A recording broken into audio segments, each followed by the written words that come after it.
So good day, Sir Joel, no. Ito yung aparato mo, small MPPT, no. Salamat sa pag-aantay, no. Medyo mahirap na talaga kumuha ng mga devices ngayon, lalo na especially sa breaker, no. Pero ngayon yan, meron tayong nakuha pa, no. Kaya ito yung para sa iyo, no. Then sa PB cable, talagang sorry, no. So pero ginawan kita to. Same lang to. Then yung solar panel mo ito, yan. Nakabalot na ang goods na yan.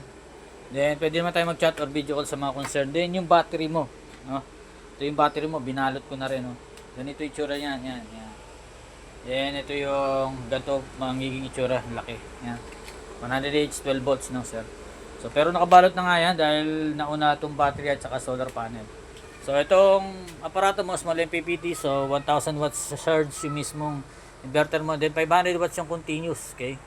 Pwede ka mag-washing machine, twin tub, 100 watts per hour daytime, walang problema, sabay TV, electric fan. No, ito yung mismong small MPPT natin, no, makikita mo battery reading 13.23, then ito yung ampere 3.2, then yung wattage is 47 watts, no. So depende sa araw, paiba-iba yung harvest niyan. No, doon mo makikita kung gumagana yung MPPT mo o hindi, kung nagcha-charge o hindi, no. Ito yung LVD, low voltage disconnect. Ang disconnect niya is 11.5, no. Then reconnection is 1.5 plus 11.5 is 13 ang reconnection. Ang ibig sabihin nun, iilaw uling LED red. Sa ngayon naka LED red na kasi nga ay mataas ang battery mo, no. So once na malobat yan, mamamatay yan, hindi yan iilaw hanggat hindi nagte 13 volts o yung 13 na naka-display diyan. Then breaker ng solar panel, breaker ng battery, breaker ng inverter. So pag di natin nalimutan, lagyan natin ng marking, no, sir.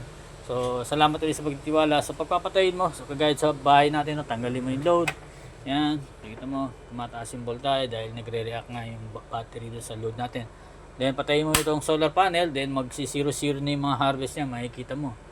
So once na mabaliktad mo yung cable dito, no, sa battery, sa solar panel, ay wala kang makikita ng reading. So pag walang ganon, baliktarin mo lang, pero antayin mo muna kung reaction o hindi, no. Then yung inverter, then yung battery, okay? Battery is the final, yun yung mismong MPPT natin. So pagbubuhayin mo naman, unahin mo yung battery, no. Kanina huli ang battery, so mag-initialize yung MPPT natin, then inverter, no. Either sa dalawa mauna, walang problema, basta una ang battery pag inoon. Okay, so yan, meron na kagad LED red, meron na kagad volt display dito, ibig sabihin working na yan. Pwede ka na uli mag-load, no. Yan. So yan. So once na ma-install ito, wala nang patayan, pwede, no. Depende na lang kung may kidlat, no. For safety, off mo lang yung solar panel, walang problema. So ganito yung forma ng walang solar panel, o yan, battery lang gumagana.